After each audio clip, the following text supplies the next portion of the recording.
Kita kembali lagi dalam program Mengharap Ridhomu. Insya Allah.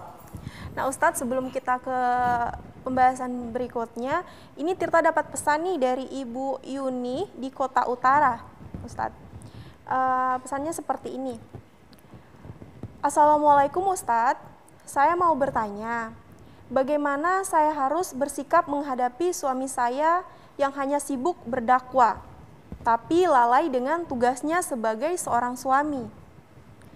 Suami saya tidak mau cari pekerjaan lain selain dakwah.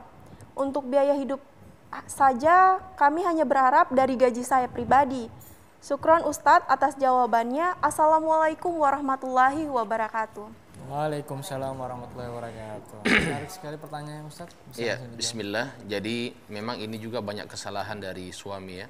Dan ini bukan hanya satu pertanyaan ini saja yang saya dapatkan, tapi di luar juga banyak yang bertanya seperti ini. Intinya di sini berarti suaminya salah. Ya, dia salah. Karena yang saya sampaikan tadi, kalau istrinya ridho, ini berarti istrinya tidak ridho. Nah, dan ini memang punya hak. Sang istri punya hak untuk tidak ridho. Itu silahkan, terserah. Dan itu boleh-boleh saja. Dan saya sudah sampaikan tadi, kalau misalnya sang istri tidak meridhoi suaminya untuk keluar ya dakwah di jalan Allah sampai lupa melalaikan tanggung jawabnya dia sebagai suami, ini salah besar. Ini nol besar namanya. Maka di sini dia harus sang istri punya hak untuk bisa melapor kepada hakim. Hakim di sini dalam hal ini pemerintah ya. Ada kepala desa atau ada camat, kita lapor kepada mereka terlebih dahulu, sampaikan bahwasannya suami saya ini sibuk berdakwah. Setiap hari saya yang mencari uang di luar, cari pekerjaan, saya yang terus mencari uang untuk makan kebutuhan sehari-hari. Nah, sekarang saya tidak mau, saya seperti ini, saya capek. Bagaimana sekarang? Maka si camat atau si lurah atau pemerintah setempat wajib memanggil suaminya dan memberikan arahan bahwasannya wajib kamu cari nafkah. Kalau misalnya dia tetap tidak mau dan dia punya harta, sebagian hartanya ada, misalnya dia punya tanah, misalnya suaminya punya tanah, maka pemerintah ini boleh mengambil tanah itu dan diberikan kepada istri untuk nafkah. Dia jual, disimpan uangnya oleh pemerintah, kemudian dikasih sama istri setiap hari. Nah, karena itu tanggung jawabnya kan, tanggung jawab suami, dan suaminya hanya sibuk berdakwah dan tidak mementingkan nafkah. Ini salah besar ini. Kalau misalnya dia tinggalkan terus berdakwah, istrinya sudah tidak mau, suaminya juga tidak mau, ngotot, tidak mau, saya tidak mau kasih, kamu kerja saja sendiri, tidak apa-apa. Nah ini sang istri bisa mengatakan kepada hakim, saya sudah tidak kuat dengan dia, karena saya sudah coba untuk dia cari kerja tapi dia tidak mau. Maka di sini keputusan dari hakim, dan hakim bisa menjatuhkan talak kepada menjatuhkan talak atas perbuatan ini. Nah, jadi talaknya jatuh satu, kemudian sudah berpisah. Kalau misalnya seperti itu pun kalau dilaporkan kepada pemerintah. Tapi kalau tidak, maka tetap begitu. Jangankan 4 bulan, 4 tahun pun kalau istrinya sabar, ya tidak apa-apa.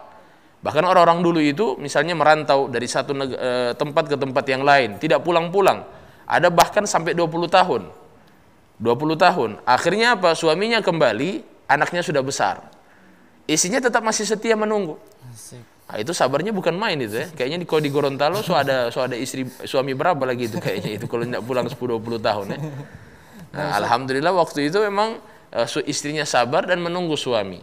Nah, suaminya kembali, sudah ada anak, sudah ada istrinya masih tetap setia menunggu. Itu kalau ridho ya. Tapi kalau tidak ridho, ditinggalkan seperti itu, maka dia punya hak untuk melapor kepada pemerintah setempat. Wallahu a'lam. Iya Ustadz, kalau misalnya kasus nih Ustadz ya, saya pernah juga melihat kasus ini, suaminya nggak bisa cari nafkah ya karena lumpuh gitu. Ya. Istrinya minta cerai, ini gimana Ustadz? Ya, kalau misalnya seperti itu, sebenarnya ini ya, cinta ya. Kalau cinta itu tidak seperti itu. Kalau cinta, ini berbicara cinta lain lagi. Berbicara cinta.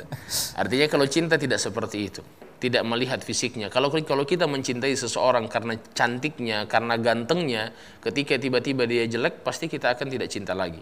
Tapi karena kalau kita cinta kepada seseorang karena tanggung jawabnya luar biasa, karena perhatiannya, karena kasih sayangnya luar biasa. Saya kemarin menjodohkan 2 orang pasangan, saya jodohkan, saya yang atur, dan alhamdulillah sudah menikah. Itu si istri itu ketika ditanya, ternyata istrinya ini yang sudah menikah dengan dia katakan sebenarnya saya tidak cinta sama laki-laki yang Ustaz tawarkan. Dia tidak cinta. Awal ketika dijodohkan itu dia tidak cinta. Nanti setelah menikah ini sudah cinta. Kenapa? Karena saya itu tidak cinta, tapi saya itu percaya dengan dia. Lihat ya. Jadi ternyata orang menikah itu bukan sekedar harus cinta, tapi percaya pun itu bisa menikah. Karena dia percaya ini laki-laki betul-betul datang ke rumah saya, melamar saya. Berarti tanggung jawabnya luar biasa. Nah, karena gara-gara itu dia yakin, akhirnya habis menikah baru timbul cinta.